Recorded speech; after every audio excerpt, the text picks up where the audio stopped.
Amigos, estamos de regreso. Estas son las noches informativas. Y bueno, pues las recientes declaraciones del presidente Vizcarra sin duda generaron reacciones distintas entre los congresistas. ¿Es oportuno seguir dando de esta manera con el tema? Si las cosas aparentemente están caminando. Bueno, vamos a intercambiar opiniones con nuestros invitados en esta noche sobre este y otros temas de coyuntura nacional. Estoy con el analista político doctor Ángel Delgado y también Julio Schiappa Pietra, a quien le damos la bienvenida a ambos. Muchas gracias por estar con nosotros. ¿Cómo estás? Buenas noches. Buenas noches. Muy agradecido. ¿Es necesario que el presidente siga dándole al tema? Okay. A ver, empezamos por acá, ¿está bien? Políticamente sí, y políticamente es resultado. Y la política es el arte de manejar con la negociación y hacer los juegos de poder necesarios para poderse ubicar. Pero esto no es huyendo de nada. Yo creo que acá hay un tema de una propaganda orquestada por sectores conservadores que quieren, en la realidad, tienen otro sentido, que es que no haya sanción a la corrupción. Y ojo, no hablo de los liberales, conservadores, ni otra gente respetable. Hablo de los que no quieren que los procesos continúen. Y ese es el problema principal que estamos confrontando. Si se logra que se lleven adelante con éxito los procesos anticorrupción y se logra conseguir la reforma política, aunque sea parcialmente, estamos hablando de una realidad del Perú que debe ir cambiando, porque la gente la está empujando. No olvidemos que la mayor parte del público, aun cuando no conoce el contenido específico de las reformas, está planteándose que estas son positivas, importantes y está apoyando al gobierno. Y justamente la desesperación de los antagonistas es que no entienden que ellos deberían estar presentando proyectos. ¿Por qué, por ejemplo, la fuerza principal en el Congreso, Fuerza Popular, no tomó iniciativa, incluso ahora mismo, para presentar otras reformas y otros proyectos en otros ámbitos de la vida del país que pueden ser llevados, si es necesario, a este debate?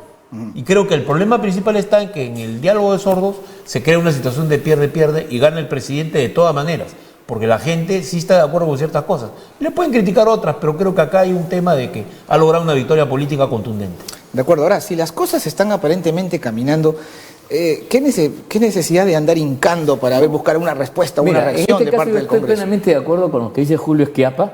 Este es un juego político, es un juego de ganar réditos, haciendo espectáculo, creando situaciones de tensión, llevando la cosa al límite, al filo de la navaja, porque está demostrado que eso le mejora una popularidad que no la consigue gobernando, que no la consigue atendiendo las demandas sociales, que no la consigue reconstruyendo el norte, que no la consigue haciendo el papel para el cual él fue elegido.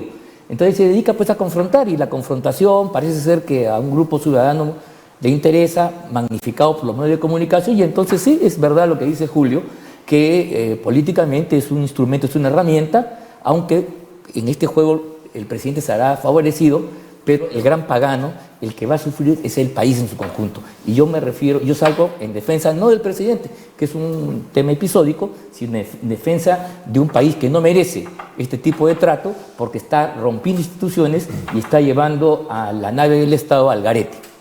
Ahora, todo parece indicar que efectivamente se va a producir la aprobación de las propuestas de reforma política presentadas por el presidente. Con la presentación de Salvador Solar parecía que ya no había espacio para esta interpretación de cuándo han respetado la esencia y cuándo no, pero cuando el presidente sale con estas cosas, pareciera que aparece nuevamente el asunto, ¿no? Pero este es un tema que no es racional, creo que hay que estar claros. Acá hay un síndrome del puente Moquegua, al que yo llamo el síndrome del puente Moquegua, cuando el presidente era presidente regional. Tomaron el puente Moquegua para lograr que el Estado les prestara atención a un montón de problemas de su región. Entonces ese síndrome lo acompaña, creo que es una manera de tomar a veces la cancha. Y ojo, los militares tienen un concepto para eso. Te toman una prenda territorial para canjear contigo otro territorio que les interesa. Entonces es una estrategia. Es estrategia. Ahora, que esa estrategia no será muy refinada, no guarda los modales que quizás a los demócratas no nos gusta mucho, ¿no? A los demócratas, pero para el pueblo creo que no le gusta mucho a los aristócratas, que es diferente. Pero yo no soy aristócrata, no me gusta mucho. Bueno, está bien, tú eres un respetable demócrata, sino lo que voy es a otra cosa. Es que aquí la forma frente a la corrupción es posible mantenerla como va. Aquí hay que estar claro, queremos que avance ese proceso y se está encarcelando a presidentes de la República. Afuera es la principal noticia en un montón de lugares sobre el Perú, lo cual abona a favor de ¿qué? ¿Del presidente Vizcarra? ¿Abona a favor del Perú? ¿Qué inversionista hoy en el mundo va a un país corrupto? Es una situación real que todos los que hacen compliance, o todos los que son más o menos cultos en los temas de nuevas relaciones que se establecen a través de las empresas, te lo van a decir. Segundo tema es que hay tres cosas que a mí me llamó la atención. Fíjate, en la encuesta que ha dado Ipsos, resulta que el 46% de la gente piensa que el presidente es una persona que es cuidadosa con sus opiniones, que es prudente. Pero hay un 45% que dicen que a veces se va de boca. O sea, la gente tampoco está incondicionalmente. Luego, sin embargo, hay aspectos muy importantes, ¿no? O sea, el presidente es una persona que respeta a los demás, 74% contra solo un 6% que piensa que no respeta a los demás. O sea, hay varias cualidades que nosotros quizás, nacidos en Lima o nacidos en algún lugar del cual no hemos tenido ese vínculo, no apreciamos, que es esa visión del hombre que respeta, que es provinciano, que tiene un aspecto incluso físico, que se identifica más con los peruanos que lo usual. Entonces, esos valores atribuidos no lo hacen infalible políticamente. Yo creo que los errores están a la vista, pero creo que acá es muy contundente. O sea, la encuesta arroja un resultado, pero yo quisiera luego hablar, creo que debemos discutir el tema de cuánto hay de verdad en lo que se hizo en la situación económica. Hay bastante, y ahí debemos entrar a hablar. ¿No? Entramos, ¿cómo no? Bueno, nuevamente, de acuerdo con lo que dice Julio, estamos pues ante un juego estratégico, ¿no? Donde se utilizan mecanismos para producir impacto, para generar subjetividad, para generar efectos que inclusive los analoga con los militares, ¿no? Se captura algo para cambiarlo por otro, o se hace un juego donde se define un escenario ficticio para que el camino vaya por otro lado. Yo entiendo que ese es el juego político, pero lo que es lamentable que este juego vaya en detrimento del régimen democrático, que se basa en instituciones, y lo que debe aspirar es a una racionalidad serena, sosegada, que lamentablemente no se da en el Perú, y entonces estamos en lo que algunos han llamado, tomando a Max Weber, democracia plebiscitaria, donde en lugar del funcionamiento institucional, lo que está funcionando es el pechaje, es la amenaza, el golpe, ¿no? Publicitario, buscando imágenes con algunas prensa que se presta para ello, o inclusive apelando a lo callejero, se pueda entonces gobernar. Ese tipo de gobierno es el que en América Latina ha hecho el señor Chávez, y Maduro está en la fase terminal, pero le dio éxito en su primer momento, y todo régimen autocrático arranca así. Y vamos a ver cómo termina esto, pero por lo menos estas manifestaciones que, repito, estamos de acuerdo, son aquellas que caracterizan un régimen que por lo menos en su desarrollo y en su ritmo no va a la democracia, no va al respeto institucional, no va a que se respete y que sobre todo hay un espíritu de tolerancia, porque aquí lo que prima es el pechaje. Si no haces lo que yo digo, te cierro, te sanciono, te amenazo. Y por otro lado, en lo que sí no estoy muy de acuerdo es que esto tenga que ver con la lucha anticorrupción. A mí me encantaría, por ejemplo, que el presidente de la República y sus ministros, en lugar de hablar de estos temas, de los partidos y otras cosas más que podemos conversarlo, haya presentado, por ejemplo, no sé si ustedes conocen, de repente Julio me puede informar, no me he dado cuenta quizás, un proyecto de ley para cambiar las reglas de las licitaciones públicas, para modificar el régimen de concesiones, para cambiar radicalmente la estructura de estas en el Ministerio de Trabajo, en el Ministerio, de Economía, proinversión, que han sido focos de corrupción. Ahí no ha habido nada. Esta gran corrupción, que es la fundamental, es la que permanece intocada, y yo no he visto hasta el momento ninguna acción del Poder Ejecutivo donde se haya puesto esto al debate y se hayan presentado proyectos de ley para cambiar este régimen que ha permitido que Odebrecht y compañía hagan lo que le da la gana. Ese es el tema. Yo sugiero que escuche, Ángel, el mensaje del 28 de julio, que justamente tiene que afianzar la lucha anticorrupción. La lucha anticorrupción no es una cantidad de juicios contra el presidente de la República o expresidentes o contra autoridades del Estado. Es ante todo un movimiento que lo que está buscando es generar una fuerza que ya no se pueda detener y que tiene que llegar a dos niveles, no solamente a la gran corrupción, de la cual la Bajato va a servir en gran parte para poder evidenciar la participación de grandes consorcios privados en alianza con gestores del Estado. Que la están pasando piola, ¿no? No va a pasar piola. Disculpen lo coloquial. No va a pasar piola porque me parece que tanto fiscales como jueces tienen una decisión que me parece a mí es histórica. Pero hasta ahora los corruptos sí, pero ¿y los corruptores qué? Vamos a otra cosa. Los corruptores, ¿te refieres tú a los brasileños? Me refiero a los peruanos que están involucrados. Brasileños. Bueno, yo te diré lo que yo sé y lo que creo que va a pasar. Que es que primero hay una política que es hacia a estos grandes corruptores peruanos, extranjeros, quienes sean, que tienen que ser evidentemente en materia de procesos. Pero además, y yo creo que ese es un tema que está en manos de los jueces y los fiscales, que sabrán actuar alrededor de ello como han estado haciendo ejemplarmente en los últimos, en el último año y medio.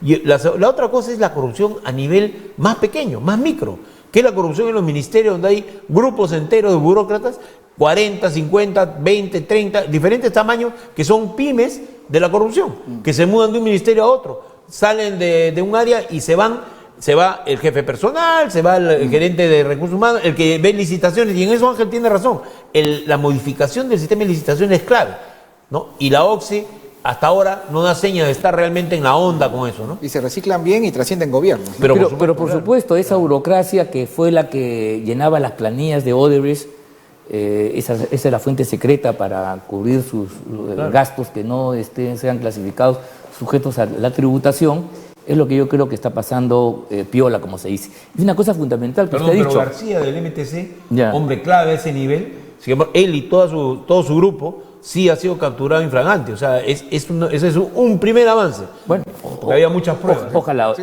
ok. Y quiero decir lo siguiente. El delito de corrupción, ¿ya?, tiene las siguientes características. Hay un actor que es el que concibe, trama, piensa, actúa, y que es el que se levanta la gran información. Son los corruptores, pues. Son las empresas privadas, las empresas monopólicas, extranjeras y peruanas, ¿no?, que utilizan y cooptan a políticos inescrupulosos o blandos, que son a veces captados por cantidades nimias, en otros casos no. ¿Te das cuenta?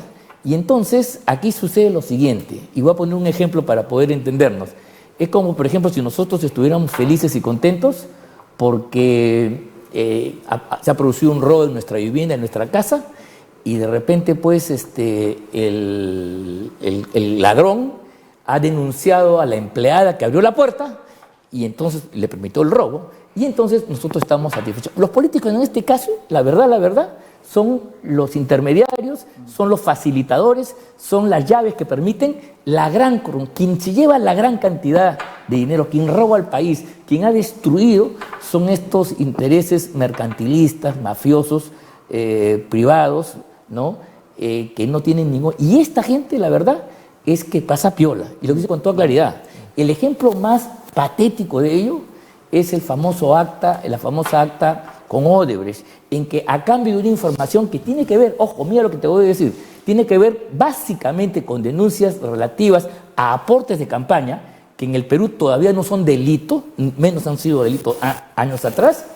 Estas empresas son exoneradas, son liberadas, pueden seguir invirtiendo 15 años más, pagan una compensación ridícula, mucho, ¿no? Siguen haciendo los juicios contra el Estado y salen indemnes. Lo que va a pasar es que el gran corruptor, el que ha destruido la economía del país, ha quebrado el Estado, ha corrompido a la gente, va a seguir trabajando, ganando licitaciones más adelante, así lo dice esta famosa acta de colaboración, a cambio de que algunos políticos efectivamente paguen prisión, cosa que está muy bien, pero eso es adjetivo, eso es espectáculo, eso conmueve, pero la verdad estamos agarrando el iceberg al revés. Vamos avanzando un poco para que no nos ¿Se está dando una batalla o se está perdiendo la batalla? Esa es la gran pregunta. Yo creo que se está ganando la batalla con todos los ajustes que se puede hacer por los acuerdos con Odebrecht. Yo estoy de acuerdo. Pero ese es otro. Vayamos avanzando un poquito para que no nos gane la hora.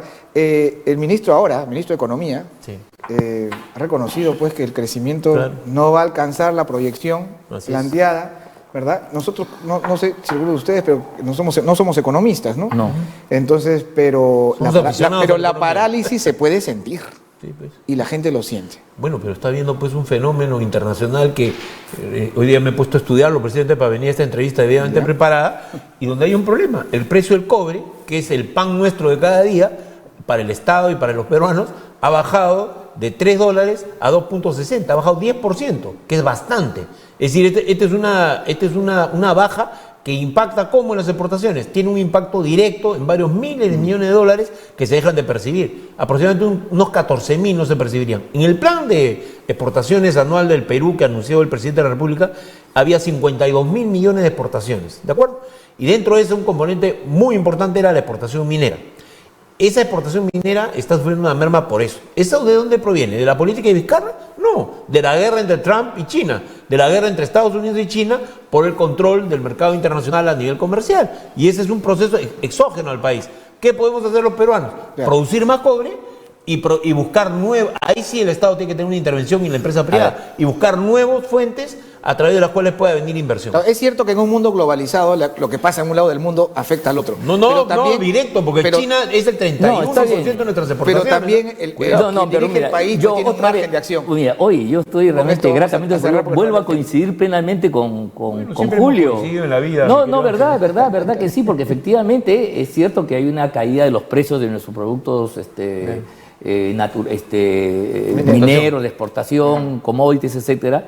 Y eso efectivamente tiene un impacto en nuestra balanza de pagos, hay un menor número de ingresos. Pero he ahí entonces el gran problema. ¿Qué ha hecho el gobierno, qué ha hecho el Perú para reconvertir su estructura productiva y cambiar justamente un sistema de vulnerabilidad, que es depender de los precios de materias primas como hemos sido desde el siglo XIX y todo el siglo XX, a una economía mucho más integrada y una integración superior al mundo moderno? Como lo han hecho, por ejemplo, los tigres asiáticos, como lo han hecho países que básicamente favoreciendo la innovación tecnológica, se han incorporado al sistema internacional de una manera positiva, de una manera más productiva, que seguir dependiendo del precio del cobre y otros minerales básicos. Ese es el tema fundamental. El tiempo nos ha ganado. Y el oro baja 31% menos de exportaciones. De acuerdo. El tiempo nos ha ganado, les agradezco muchísimo. Por eso, al contrario. Usted para seguir conversando, ya Por tendremos supuesto que sin sí. duda Encantados. una nueva oportunidad.